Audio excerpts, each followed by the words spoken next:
دیکھیے بھائی نے کوشچن کیا تھا کہ ان کے والد صاحب ان کو کہہ رہے ہیں کہ بیوی کو طلاق دے دو، تو میں کیا کروں، اب مجھے بتائیے۔ دیکھیں یہ مسئلہ تو بالکل درست ہے کہ اور یہ حدیث میں موجود ہے کہ حضرت عمر فاروق رضی اللہ تعالی عنہ نے اپنے صاحبزادے حضرت عبداللہ بن عمر رضی اللہ تعالی عنہ کو حکم فرمایا کہ اپنی زوجہ کو طلاق دے دیں۔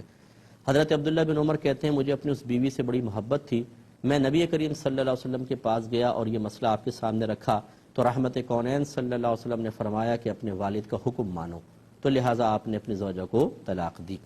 تو بعض اس کو بنیاد بنا کر کہتے ہیں کہ دیکھیں اس کا مطلب یہ ہوا کہ اگر والد کہہ رہے ہیں اور والدہ کا حق چونکہ باپ سے 3 گنا زیادہ ہے، اس لیے ماں باپ اگر بیوی کو طلاق دینے کا کہیں تو ان کا حکم ماننا چاہیے۔ تو یہ استدلال غلط نہیں ہے، بالکل میں اس کو غلط نہیں کہہ رہا ہوں، لیکن میں یہ گزارش ضرور کرتا ہوں کہ یہ دور اب بدل چکا ہے۔ وہ حضرت عمر فاروق رضی اللہ تعالی عنہ تھے جو نفس پر غالب تھے، اور ان کے ساتھ شیطان کا معاملہ یہ تھا کہ رحمت کونین صلی اللہ علیہ وسلم گواہی دیتے ہوئے ارشاد فرماتے ہیں کہ جس راستے سے عمر گزر جائے،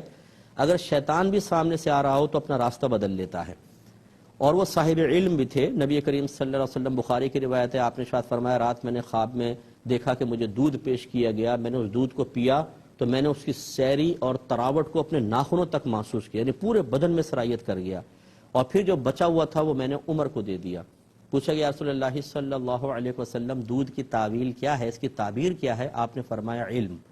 یعنی اللہ نے مجھے اتنا علم دیا ہے کہ جو میرے رگ رگ میں علم موجود ہے، اور جو بچا وہ میں نے عمر کو دیا۔ یہ حدیث صحیح حدیث میں موجود ہے۔ اس کا مطلب ہے وہ صاحب تقوی بھی ہیں، نفس پر غالب بھی ہیں، شیطان تو دیکھ کے ان کو بھاگ جاتا ہے، صاحب علم بھی ہیں، نبی کریم کے صحبت یافتہ بھی ہیں۔ اس کا مطلب ہوا کہ اگر عمر فاروق نے اپنے بیٹے کو بیوی کو طلاق دینے کا کہا تو نفسانی غرض سے نہیں تھا، شیطان کے بہکائے میں آ کر نہیں تھا، کسی جہالت کے تابع ہو کر نہیں تھا، بلکہ خوب سوچ سمجھ کے فیصلہ کیا۔ اچھا، عبداللہ بن عمر نے بھی یہ نہیں کہا کہ خلاف شرع حکم دے رہے تھے، میری بیوی کو تو کوئی قصور ہی نہیں تھا، بس اتنا کہا مجھے بیوی سے محبت تھی۔ اس کا مطلب ہے کوئی نہ کوئی شرعی وجہ تھی کہ عمر فاروق نے حکم دیا، اور نبی کریم نے یہی ارشاد فرمایا کہ حضرت عمر کا کہنا مانے، وہ صاحب علم ہے، صاحب تقوی، وہ درست کہہ رہے ہیں، تو شاہ ہو گیا۔ اب یہاں صورتحال یہ ہے، اللہ تعالی ہمارے والدین کو عزت عطا فرمائے، سب کے والدین کو، لیکن ایک حقیقت ہے وہ میں آپ کی خدمت میں ذکر کر رہا ہوں۔ ہمارے ہاں اکثر جو ہے نفس ہم پر غالب ہوتا ہے، شیطان سے بچنے والے ہم کام کرتے نہیں ہیں،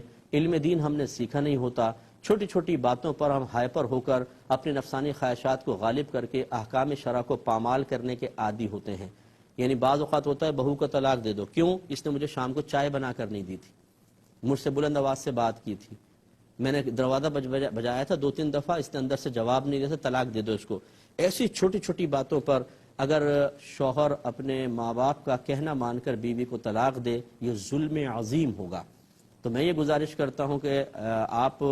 جو بھی صورتحال ہو، فوری طور پہ فیصلہ کرنے کے بجائے کسی اچھے مستند مفتی صاحب کے سامنے دونوں کا موقف رکھ کر پھر ان سے فیصلہ کروائیں اور عمل کریں، لیکن اس سے پہلے عمل پیرا نہ ہو جائیے گا۔ کوئی اگر یہ حدیث بیان کر دے اس کی روشنی میں، یہ ہو سکتا ہے کہ ماں باپ کسی نفسانی خواہش کے تابع ہو کر، شیطان کے بہکاوے میں آ کر، اپنی جہالت میں مبتلا ہو کر کسی کی بچی کو طلاق دلوا دیں، تو یہ ایک ظلم عظیم ہوگا، اور یہی والدین ہوں گے جو میدان معاشر میں کسی کی بچی پہ ظلم کروانے کی وجہ سے قابل گرفت ہوں گے، اور آپ چونکہ اس کا سبب بنے کیونکہ آپ نے بغیر سوچے سمجھے صرف ان کا حکم مان کے کسی کی بچی کو مسلسل پوری زندگی کے عذاب میں مبتلا کیا، اسے مطلقہ کر دیا، تو اب آپ کا بھی حساب و کتاب ہوگا۔ لہٰذا یہ ارادہ نہ کریں کہ میں ماں باپ کی نافرمانی کر رہا ہوں، بلکہ یہ ارادہ رکھیے کہ میں اپنے ماں باپ کو میدان محشر کی گرفت اور ذلت اور ندامت، پچھتاوے، رسوائی سے بچانا چاہتا ہوں، اس لیے میں فوری طور پہ عمل نہیں کر رہا ہوں، بلکہ کسی اچھے مستند مفتی صاحب سے مشورہ کروں گا،